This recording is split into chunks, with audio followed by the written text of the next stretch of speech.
Olá, meu irmão, olá, minha irmã. Muito bom estar aqui hoje de novo com vocês a estudar o Evangelho, a fazer algumas reflexões, né? O estudo de hoje nós vamos falar sobre o ponto de vista, que está no Evangelho segundo o Espiritismo, capítulo 2, no item 5. A ideia clara e precisa que se faz da vida futura dá uma fé inabalável no futuro. E essa fé tem consequências imensas sobre a moralização dos homens, visto que ela muda completamente o ponto de vista sob o qual eles encaram a vida terrestre. Para aquele que, pelo pensamento, se coloca na vida espiritual, que é indefinida, a vida corporal não é mais que uma passagem, uma curta estada em um país ingrato. As vicissitudes e as atribulações da vida não são mais que incidentes que ele recebe com paciência, porque sabe que são de curta duração e devem ser seguidos por um estado mais feliz. A morte nada tem de assustador. Não é mais a porta para o nada, mas a porta da liberdade que abre para o desterrado. A entrada de uma morada de felicidade e de paz. Sabendo que está em lugar temporário e não definitivo, ele aceita as inquietações da vida com mais indiferença, e disso resulta, para ele, uma calma de espírito que lhe suaviza a amargura. Pela simples dúvida que possua sobre a vida futura, o homem dirige todos os seus pensamentos para a vida terrena. Incerto quanto ao futuro, consagra-se ao presente, não entrevendo bens mais preciosos que os da terra. Ele é como uma criança, que não vê nada além dos seus brinquedos, e para obter esses bens, o homem faz de tudo. A perda do menor desses bens é um desgosto profundo, um descontentamento, uma esperança perdida, uma ambição não satisfeita, uma injustiça da qual ele é vítima. A verdade ou o orgulho ferido são, da mesma forma, tormentos que fazem da sua vida uma angústia sem fim e assim, voluntariamente, ele se entrega a uma verdadeira tortura de todos os instantes. Todos os instantes. Tomando o seu ponto de vista a partir da vida terrena, no centro do qual ele coloca tudo ao seu redor, toma vastas proporções. O mal que o atinge, assim como o bem dirigido aos outros, tudo adquire aos seus olhos uma grande importância.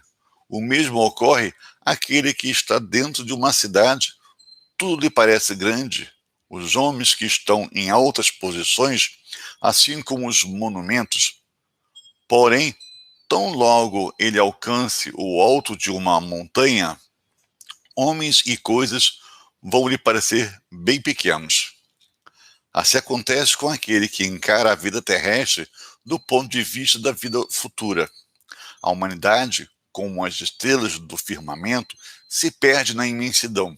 Ele percebe, então, que grandes e pequenos são confundidos como as formigas sob um monte de terra, que proletários e soberanos têm o mesmo valor e lamenta essas criaturas efêmeras que tanto empenham em conseguir na vida terrena um lugar que as eleva tão pouco e que devem conservar por tão pouco tempo. Vemos então que a importância que se dá aos bens terrenos está sempre na razão inversa da fé e na vida futura. Se todas as pessoas pensassem da mesma forma, com ninguém se ocupando mais das coisas da terra, pode-se dizer que tudo nela iria correr perigo. No entanto, não é assim. O homem busca instintivamente o seu bem-estar, e mesmo com a certeza de ficar pouco tempo em lugar, ele ainda quer ali permanecer o melhor ou o menos mal possível. Não existe uma só pessoa que, encontrando um espinho sob sua mão, não a retire para não se picar. Ora, a procura do bem-estar força o homem a melhorar todas as coisas. Ele é impulsionado pelo instinto do progresso e da conservação, que está nas leis da natureza. Ele trabalha, portanto, por necessidade, por gosto e por dever, e, cumprindo os desígnios da providência que o colocou sobre a terra para esse fim. Somente aquele que considera o futuro dedica ao presente uma importância apenas relativa e se consola facilmente dos seus infortúnios, pensando num destino que o aguarda. Deus, portanto, não condena as satisfações terrenas, mas o abuso dessas satisfações em prejuízo das coisas da alma. É contra esse abuso que se previnem os que aplicam a si mesmos estas palavras de Jesus: meu reino não é deste mundo. Aquele que se identifica com a vida futura é semelhante a um homem rico que perde uma pequena soma sem se comover. O que concentra seus pensamentos na vida terrestre é como um homem pobre que perde tudo que possui e se desespera. O Espiritismo amplia o pensamento e lhe abre novos horizontes. Em lugar desta visão estreita e mesquinha que o concentra na vida presente, que faz do instante que se passa sob a terra a única e frágil base do futuro eterno, o Espiritismo mostra que essa vida é apenas um elo do conjunto harmonioso e grandioso da obra do Criador. Ele mostra os vínculos que unem todas as existências do mesmo ser, todos os seres de um pequeno mundo e os seres de todos os mundos. Ele dá a si uma base e uma razão de ser a fraternidade universal, enquanto que a doutrina da criação da alma no momento do nascimento de cada corpo torna todos os seres estranhos uns aos outros. Essa solidariedade das partes de um mesmo todo explica o que é inexplicável, se apenas considerarmos uma única parte. É essa visão de conjunto que os homens não teriam compreendido no tempo do Cristo. Por essa razão, o seu conhecimento foi reservado para outros tempos. E aí o Evangelho continua num outro tópico que fala de uma realeza terrestre. Reparem só o relato que o Evangelho nos traz. Quem melhor do que eu pode compreender a verdade dessas palavras de Nosso Senhor? Meu reino não é deste mundo? O orgulho foi a minha perdição na terra. Quem, pois, poderia compreender o nada que os reinos terrestres representam, se eu não a compreendia? O que levei comigo da minha realeza terrestre, o que levei comigo da minha realeza terrestre?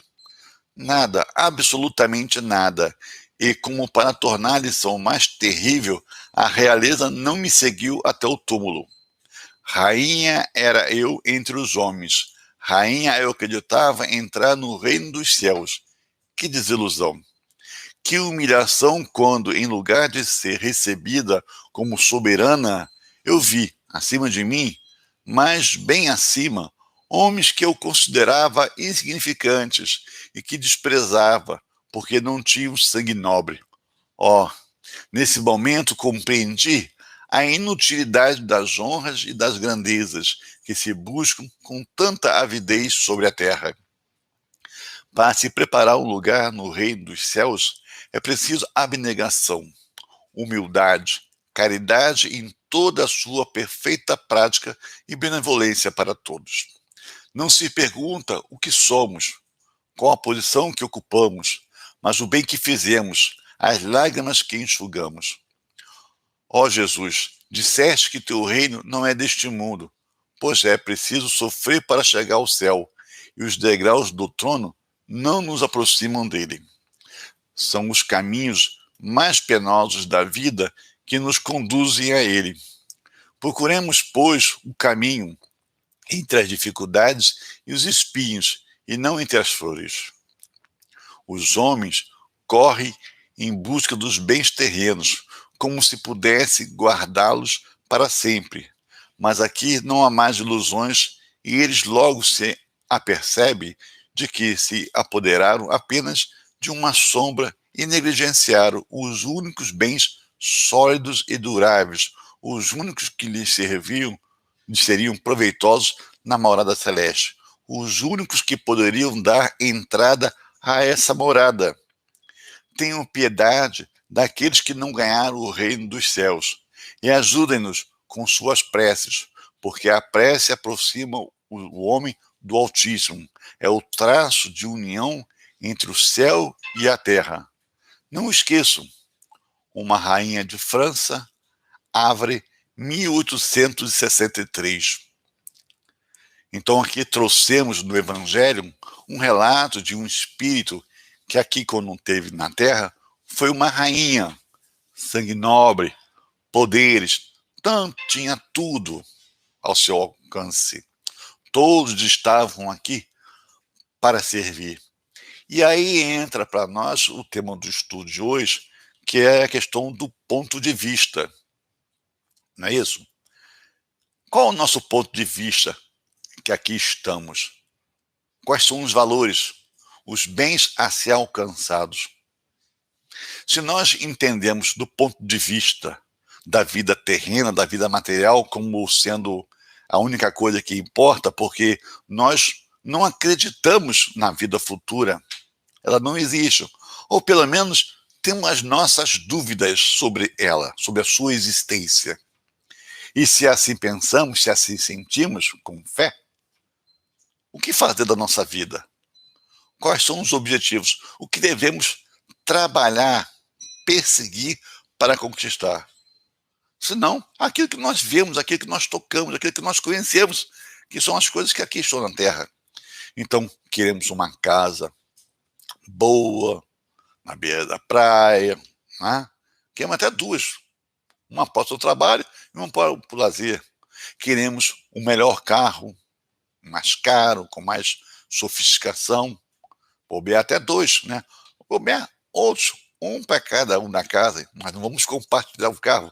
Cada um vai ter o seu, porque também isso dá status, né? Eu tenho, eu posso. Então, é um celular que a gente está sempre trocando por um mais moderno, um com mais recursos tecnológicos. O outro nos servia? Servia, muitas das vezes, mas precisamos mostrar para o outro, para o próximo, o nosso poderio. Eu posso, eu adquiro. E isso até me dá satisfação, né? Além de eu possuir aquela coisa que para mim é importante, o outro percebe que eu tenho essa possibilidade. Não é verdade? E eu tenho também que curtir a minha vida, eu tenho que aproveitar tudo que está acessível para mim, porque daqui a pouco, não sei quanto tempo, eu vou morrer, vai acabar, o nada vai chegar para mim. Então eu tenho que curtir freneticamente a minha vida, como se única ela fosse. Então esse é o ponto de vista daquele que não acredita, não crê, não admite a possibilidade sequer de uma vida futura, uma vida após a morte do seu corpo físico. Foi assim que viveu essa rainha, sem ter esse conhecimento. Para ela, a sua realidade, né, de poder, de sucessos, de realizações, de pouquíssima ou nenhuma dificuldade, era o que realmente competia para ela. Era o sonho. E nós aqui também temos os nossos sonhos. Quem de nós, né, não quer ter os seus bens, as suas aquisições, uma boa roupa, um bom carro, como eu falei? É errado. O Evangelho diz que não é errado. Não é errado eu querer ter um bom carro, um bom telefone, uma boa casa, uma boa roupa. Não é errado. É errado, vamos dizer assim, seriam os excessos. Não é? Seriam os excessos. Se eu tenho um bem que ele me serve, por que eu trocar por um outro? Se aquele me serve, né? Para quê? Para dizer que eu tenho? Para que comprar um celular, né, cheio de recursos que muitas das vezes eu não vou nem usar, que muitas das vezes eu não vou nem dominar, nem conhecer, só para dizer ou para sentir a satisfação pessoal que eu tenho esse telefone? Então, isso que nós temos que pensar. As coisas materiais não me é ilícitas. Elas estão aqui para o meu bem. Nós não vimos aqui na leitura que a gente procura viver bem, se sentir bem, então nós vamos usar dos recursos materiais que Deus nos proveu, né? Para nos dar momentos de prazer, de felicidade. Não é errado, de novo, não é errado. Muitas vezes a gente confunde dizendo que não é de Deus, Deus não permite, Deus não quer. Quem disse? Onde que está escrito isso? Né? Nós temos que utilizar, se é para o nosso conforto, se é para o nosso bem, se tem uma utilidade, se é necessário, temos que ter sim. Tudo com equilíbrio. Tudo com equilíbrio. Agora, o que a rainha de França, essa rainha de França, traz para a gente, que nós temos que começar a observar, é a questão do nosso ponto de vista que temos que mudar. O nosso ponto de vista, temos que, hoje, através da doutrina espírita, que traz esse manancial de informações para a gente, é o consolador prometido por Mestre Jesus, nós temos que ver que isso é transitório. É uma fase que nós vamos passar aqui na Terra.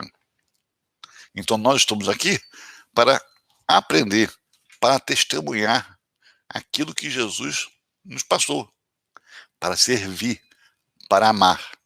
Mas logo, logo, este corpo vai embora. Nós não, porque a morte não existe. A doutrina espírita veio para matar a morte, vamos dizer assim. Ela não existe. O que existe é a morte do corpo físico. Essa roupagem do ser, que aqui é o Valnei, e em cada um tem a sua roupagem, não é verdade? Então, a roupagem indo embora, se degradando, que é natural, é matéria, matéria tem as suas mutações, eu vou voltar para a casa do Pai, eu vou voltar para a verdadeira vida, que é a vida espiritual. E o que eu vou apresentar como minha propriedade? Eu não posso mais levar o celular, ele não vai para lá. Eu não posso levar o carro, a casa, a roupa, eu não levo nada, eu levo só o quê? A minha inteligência, o que eu aprendi através do meu esforço. Os meus valores morais, que eu observei, né, adquiri e pus à prova. Então essa é a minha conquista, é o meu verdadeiro tesouro. É isso que eu tenho que buscar sempre, porque é meu. Tudo que nós estamos vendo aqui na Terra, que nós queremos conquistar, não é meu. Eu não fiz, eu não criei.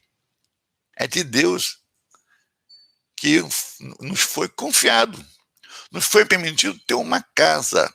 Mas a casa não é minha. Se fosse levar, vai, eu só não posso levar porque ela não é minha. Ela está presa da matéria. É matéria.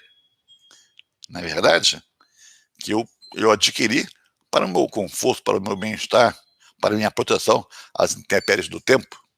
Mas ela não é minha. Foi permitido eu ter. O que é meu é aquilo que eu conquistei com o meu esforço e ninguém mais pode me tirar. Ninguém pode mais tirar. Né?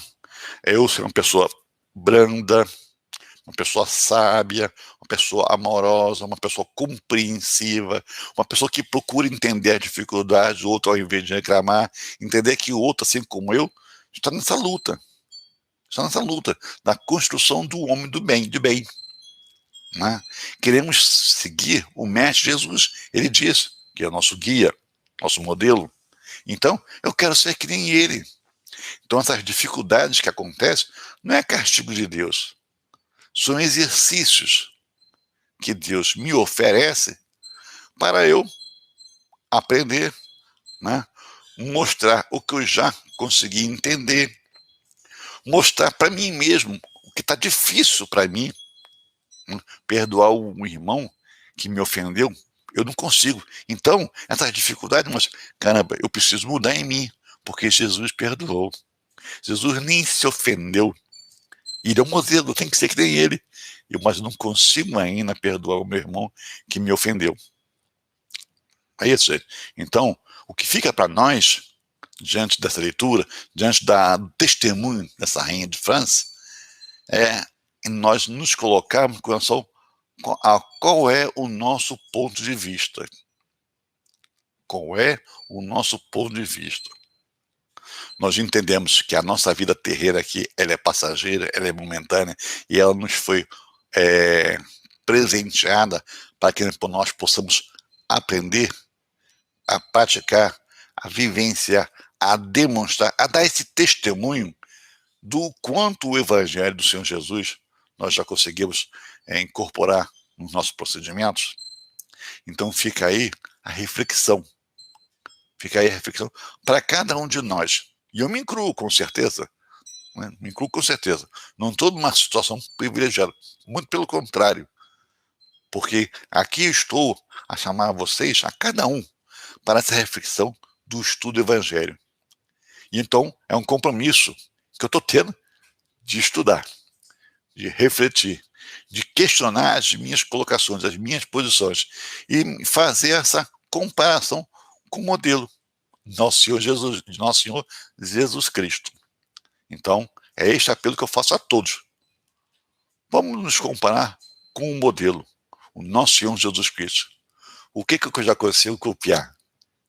E o que está difícil? Né? E o que está difícil? A gente recorre ao Evangelho, a gente recolhe a prece, que é essa união com o Pai, e pedimos força, pedimos amparo, para que nós consigamos vencer esse obstáculo, essa dificuldade, que é deixar o homem velho para trás. É isso? Meus irmãos, boa semana para todos. E aqui neste canal, nos encontramos semana que vem para continuar esse estudo do Evangelho, essa reflexão. Fique com Deus, muita paz.